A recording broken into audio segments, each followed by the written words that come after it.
आज के इस परिचर्चा में सभी सुधीजनों का स्वागत है। आज का हमारा विषय है concept of liberty of J S. Mill. J S. Mill की स्वतंत्रता की संकल्पना। जॉन स्टुअर्ट मिल ने अपनी स्वतंत्रता की संकल्पना अपने प्रसिद्ध निबंध ऑन लिबर्टी 1859 के अंतर्गत प्रस्तुत की। मिल के अनुसार मानव व्यक्तित्व के विकास के लिए व्यक्तिगत स्वतंत्रता इंडिविजुअल फ्रीडम सर्वथा आवश्यक है। मिल व्यक्ति को ही समस्त उदात्त, सबलाइम और विवेकपूर्ण रैशनल तत्वों का स्रोत मानता था।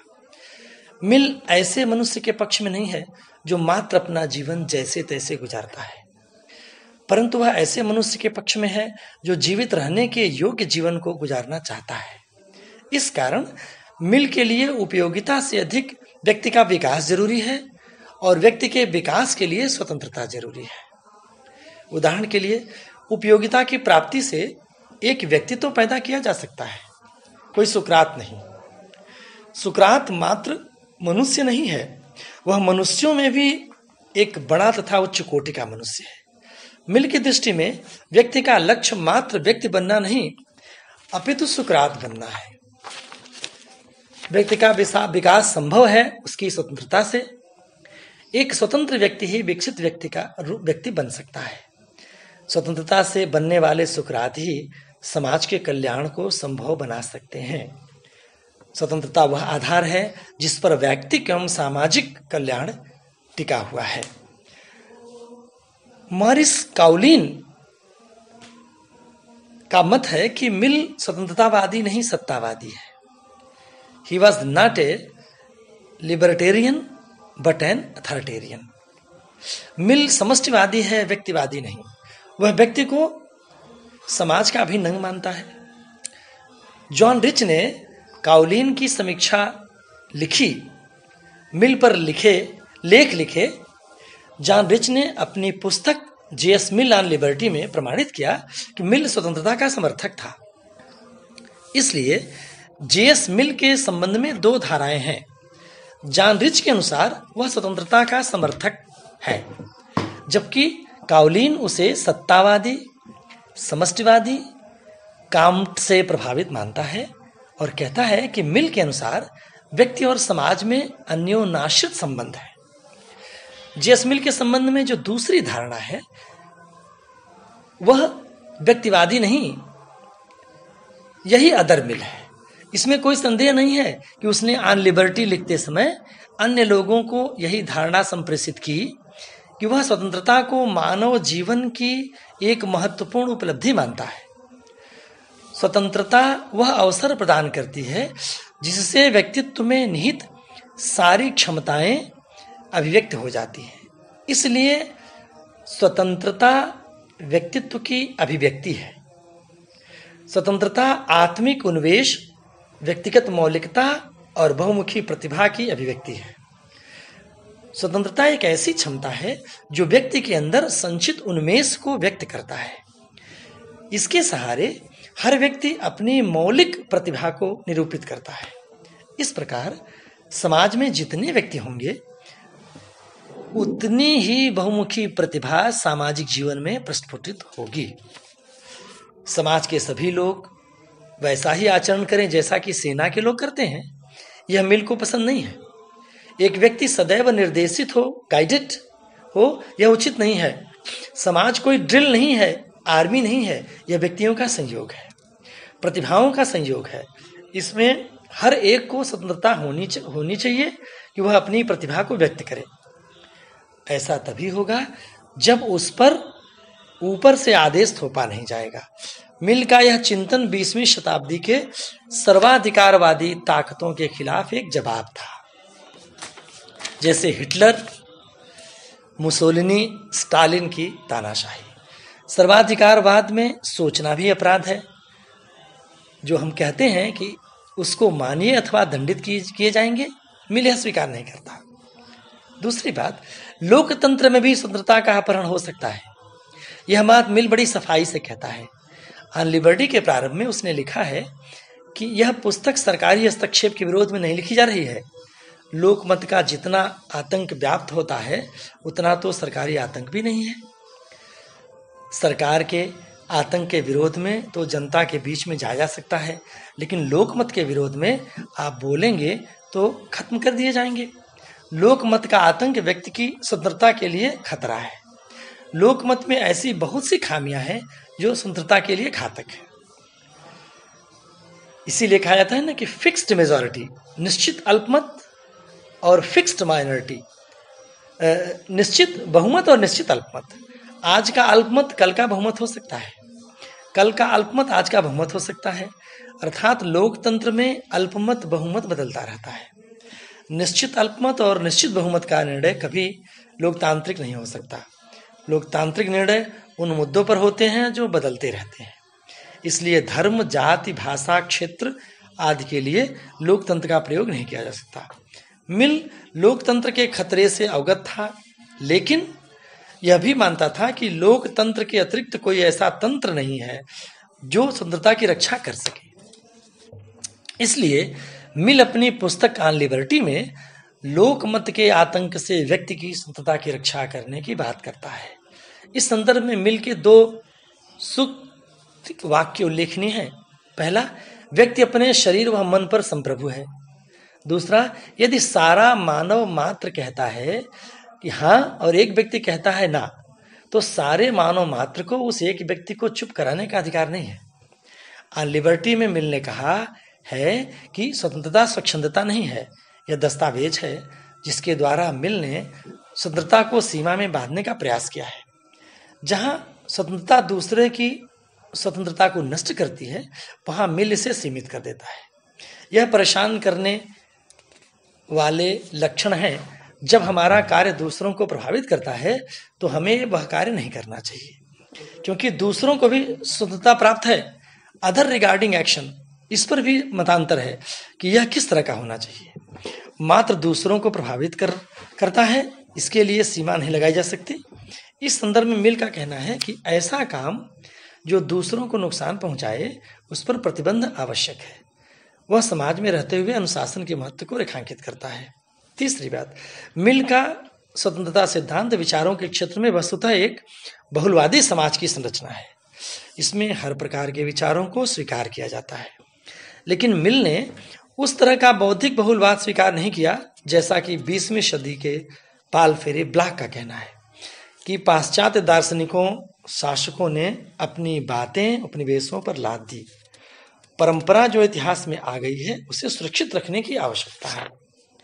कैलिफोर्निया में बायोलॉजी में सिर्फ आधुनिक जीव शास्त्र ही नहीं पढ़ाया जाएगा, बल्कि बाइबल में वर्णित जीवों की उत्पत्ति का प्रारंभिक ज्ञान भी दिया जाएगा। हम बच्चों को इससे वंचित नहीं कर सकते। मिल पाश्चात्य चिंतन की परंपरा के अंतर्गत ही बहुलवाद को स्वीकार करता है। उसका कहना है कि साम्राज्यवादी जहां जहां गए हैं वे अपने साथ संस्कृति, ज्ञान और विज्ञान ले गए हैं, लेकिन पाश्चात्य देशों के संदर्भ में मिल की धारणा अलग है। इस प्रकार मिल का बौद्धिक बहुलवाद सीमित है। मिल ने स्वतंत्रता की चर्चा में इस बात की ओर संकेत किया कि सभ्यता, संस्कृति की जो प्रगति संभव हो पाई है उसका कारण है व्यक्ति ने हर प्रकार के त्याग किए हैं विचारों की अभिव्यक्ति के लिए। उदाहरण के लिए सुकरात ने विचारों की अभिव्यक्ति के लिए प्राणोत्सर्ग किया। प्राणोत्सर्ग कर उसने सिद्ध किया कि अपने विचारों को व्यक्त करने के लिए झुकेगा नहीं। मिल ने स्वतंत्रता के दो स्तर बनाए। पहला, विचार और भाषण की स्वतंत्रता, दूसरा कार्य की स्वतंत्रता, liberty of thought and expression, दूसरा लिबर्टी ऑफ एक्शन। विचार की अभिव्यक्ति और की स्वतंत्रता के संबंध में मिल ने कुछ तर्क दिए जो हर दृष्टि से उपयोगी हैं और औचित्यपूर्ण है। अगर हम किसी विचार को नहीं मानते हैं या कोई उसे रिजेक्ट कर देता है तो भी उस व्यक्ति को अपनी धारणा या विचार व्यक्त करने की स्वतंत्रता होनी चाहिए, क्योंकि विचार अभिव्यक्ति का अवसर मिलने से विचारों का जो संवाद प्रारंभ होगा उससे समाज के अन्य लोगों को बौद्धिक लाभ प्राप्त होगा। ऐसी बौद्धिक क्रिया से व्यक्ति का बौद्धिक विकास, इंटेलेक्चुअल ग्रोथ होता है और वैचारिक संवाद स्वयं में एक उपलब्धि है। यह मनुष्य की सोई हुई प्रतिभा को जगा देती है। इसलिए विचारों का द्वंद्व आवश्यक है। एक ही विचार को मानते रहें तो वह विचार रूढ़ हो जाता है। जैसे मच्छर काटने पर उसे उड़ाने के एक ढर्रे पर किया गया काम। मनुष्य का जीवन जितना यांत्रिक होगा उसमें उतनी ही विचारहीनता होगी। अगर जो विचार सही है और हम उसका विरोध करते हैं तो हम नहीं जानते कि सत्य क्या है, असत्य क्या है, और इसके संबंध में यह कहना कि इसके पीछे पीढ़ियों की मान्यता है या पूर्वाग्रह है। उदाहरण के लिए अंधेरे कमरे में जैसे चीजें टकराती हैं वैसे ही विचार शून्य मस्तिष्क में विचार टकराते हैं। जब विचार रूढ़ हो जाते हैं तो वह मन की आदत हो जाती है। Thought becomes a habit. यह मन क्या जो आदत बन गई। सुकरात ने भी इसी मानसिक रूढ़ता पर प्रहार किया था। गलत विचार भी आदमी को झकझोरेंगे, हम सोचने के लिए मजबूर होंगे। विचारों का आदान प्रदान समाज में आवश्यक है ताकि हम पूर्वाग्रह से बच सकें। जो विचार पूर्वाग्रह हैं, अगर वह गलत भी हो तो विचारों से टकराने के बाद उसे एक बौद्धिक आधार मिलेगा। सवाल है कि जो धारणाएं परंपरा से आ रही हैं, जिसे मिल ने कहा कि मानना चाहिए, तो क्या ये धारणाएं पूर्वाग्रह हो सकती हैं? नहीं हो सकती हैं। उपयोगितावाद को आधार मानना क्या पूर्वाग्रह नहीं है? हम पूर्वाग्रह को छोड़ें या परंपराओं को मानें, यह तनाव जे.एस. मिल ने निरंतर बना हुआ है। काउलिन के मतानुसार मिल में ऐसे बहुत से तत्व हैं जिससे उसको व्यक्तिवादी नहीं माना जा सकता, जैसे उसका परंपरा को मानना। मिल का कहना है कि पूर्वाग्रह के समानांतर नया विचार आना चाहिए ताकि यह विचार यह सिद्ध कर दे कि हमारा पूर्वाग्रह गलत है या सही है। विचारों के संबंध में लोगों की यह धारणा है जो विचार हम मानते हैं वही सही है। यह वन साइडेडनेस है। यह दावा सर्वाधिक तानाशाही का दावा है। यह दावा जो मैं सोचता हूं वही सही है। पक्षी प्रतिपक्षी दोनों कहते हैं कि मैं सही हूं। इसलिए परस्पर विरोधी विचार टकराते हैं तो सब अपने पक्ष का दावा करते हैं। वास्तव में यह बड़ा ही मायावी है। कभी कभी सत्य दोनों पक्षों में विद्यमान होता है। इसलिए विचारों के टकराहट से एक तीसरी स्थिति जन्म लेती है जो दोनों से भिन्न, वह दोनों के गुण इसमें विद्यमान हो। अक्सर लोग यह सवाल उठाते हैं कि यदि कोई बेतुकी विचारों की स्थापना या प्रचार करना चाहता है तो क्या उसे इसकी छूट मिलनी चाहिए? मिल का उत्तर है कि हाँ, मिलनी चाहिए, क्योंकि विचार बेतुका है, तुक्का है, इसका निर्धारण हम नहीं कर सकते। तमाम ऐसे उदाहरण हैं जो बेतुके होने के बावजूद तुक्के हो गए हैं। आज के बेतुके विचार कल के लिए तर्कसंगत साबित हुए हैं। विज्ञान में ऐसे तमाम उदाहरण हैं। इसलिए वैज्ञानिकों को लोग झक्की सनकी मानते रहे हैं। पाल फेले बेंट ने आधुनिक दार्शनिक है जिसने मिल के इसे सराहना की कि उसने किसी भी प्रकार के विचार का दरवाजा बंद नहीं किया है। विचारों पर किसी का एकाधिपत्य नहीं है।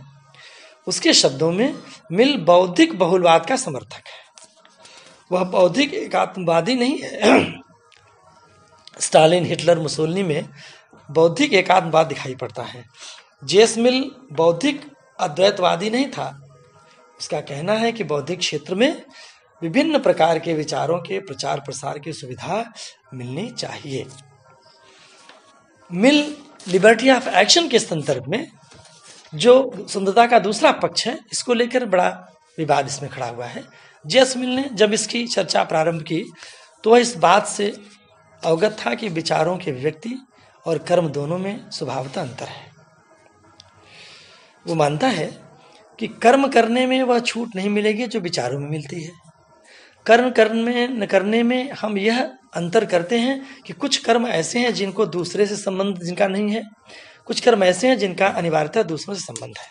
अतएव कर्म को दो प्रकार से बांटा जा सकता है: सेल्फ रिगार्डिंग एक्शन, आत्मपरक कर्म, और अदर रिगार्डिंग एक्शन, समाजपरक कर्म। सारा झगड़ा इसी बात पर है कि क्या यह वर्गीकरण संभव है? क्या ऐसे कार्यों को अलग किया जा सकता है? आज जिस कर्म का प्रभाव सिर्फ हमसे है, कल वह दूसरों को प्रभावित कर सकता है। इसलिए कर्मों की श्रृंखला ऐसी जुड़ी हुई है जिसका हम कृत्रिम विभाजन नहीं कर सकते। उदाहरण के लिए, पिता अपनी सारी कमाई शराबखोरी में उड़ा दे तो इससे उसका परिवार प्रभावित होगा, फिर मोहल्ला भी प्रभावित होगा। क्या वह हर प्रकार का कर्म जो दूसरों को प्रभावित करता है गलत है? जैसे भूखे को खाना खिलाना, प्यासे को पानी पिलाना। यदि अदर रिगार्डिंग एक्शन दूसरों पर प्रतिकूल प्रभाव डालता है तो क्या काम नहीं करना चाहिए? आप ऐसे काम की छूट नहीं पा सकते जो दूसरों के हितों की प्रतिकूल हो। उदाहरण के लिए, दूसरों के मुंह की रोटी छीन लेना, इन पर क्यों रोक लगाए गए? क्या इसलिए कि मिल उपयोगितावादी था और दूसरों के हितों को क्षतिग्रस्त करने के लिए तैयार नहीं था? लेकिन यदि यह सही है तो कभी कभी अपवाद भी हो जाते हैं। कभी कभी ऐसा होता है कि दूसरों को तत्काल में भले ही लगे कि यह उसके हितों के प्रतिकूल है, लेकिन आगे चलकर सुखदायी होता है। उदाहरण के लिए, कक्षा में अध्यापक द्वारा लड़कों को अनुशासित करना। मिल लॉन्ग टर्म इंटरेस्ट को शॉर्ट टर्म इंटरेस्ट से अधिक महत्वपूर्ण मानता है। जेस मिल की अधुनातन व्याख्या में सेल्फ रिगार्डिंग एक्शन और अदर रिगार्डिंग एक्शन सर्वाधिक विवादास्पद हैं। समीक्षक इस उहापोह में फंसे हैं कि मिल ने समाजपरक कार्यों पर किस आधार पर रोक लगाई, उपयोगितावादी आधार पर या समष्टिवादी आधार पर। मिल ने ऑन लिबर्टी में क्या कहा है? उसने ऑन लिबर्टी में लिबर्टी ऑफ एक्शन पर 2 विशिष्ट पैरा लिखे हैं। इसमें पहले पैरा में उसने लिखा कि ऐसे हर काम में जिसके लिए व्यक्ति किसी के प्रति जिम्मेदार नहीं है, उस काम में उसे पूरी छूट है। दूसरे पैरे में उसने लिखा कि ऐसा काम जिसका संबंध दूसरों के हित से है, जिसमें वह दूसरों के प्रति जिम्मेदार हो जाता है, ऐसे कामों के लिए व्यक्ति को कर्म की स्वतंत्रता नहीं दी जा सकती। अर्थात कर्म की स्वतंत्रता एक कसौटी है। मिल ने केवल उपयुक्त 2 पैरा में ही यह बात कही हो ऐसा नहीं है। उसने कई जगह इसे ऑन लिबर्टी में उठाया है। मिल का सारा दर्शन देखने पर जो विचार पनपता है, उसके अनुसार मिल मात्र शरीर की रक्षा को ही आत्मरक्षा नहीं मानता। वह इसे व्यापक अर्थ प्रदान करते हुए व्यक्तित्व के समग्र विकास पर जोर डालता है। वह बेंथम की भांति उपयोगितावादी नहीं है। वह मानसिक रूप से कुंठित व्यक्ति को स्वतंत्र नहीं मानता है। स्वतंत्रता पर मिल के विचारों में अनेक त्रुटियां भी देखी जा सकती हैं। इनमें कुछ एक का संक्षिप्त वर्णन किया जा सकता है। जैसे, मिल का यह विचार मान्य नहीं है कि सत्य की खोज विचार भाषण स्वतंत्रता से संभव होती है। यदि यह मानना पूर्णतः गलत नहीं है कि स्वतंत्रता सत्य तक पहुंचने की कुंजी है, परंतु यह मानना गलत है कि केवल स्वतंत्रता द्वारा ही सत्य तक पहुंचा जा सकता है। दूसरी बात, स्वतंत्रता से संबंधित मिल के विचारों की एक महत्वपूर्ण कमजोरी यह रही है कि उसने स्वतंत्रता व दायित्व के संबंध का सही रूप बताने का प्रयास नहीं किया है। मिल के स्वतंत्रता सिद्धांत में स्वतंत्रता के विचार को समानता के विचार की अपेक्षा अधिक उभारा गया है। मिल की स्वतंत्रता की अवधारणा व्यक्ति प्रेरक रही है। मूल रूप से मिल व्यक्ति को दी जाने वाली तथा उसे प्राप्त सुविधाओं को स्वतंत्रता मान लेता है। स्वतंत्रता संबंधी कार्यों की आत्म संबद्ध व अन्य संबंध कार्यों में बांट मिल के स्वतंत्रता सिद्धांत की एक कमजोरी है। मिल का स्वतंत्रता सिद्धांत मात्र राजनीतिक है और इसलिए वह संकीर्ण है।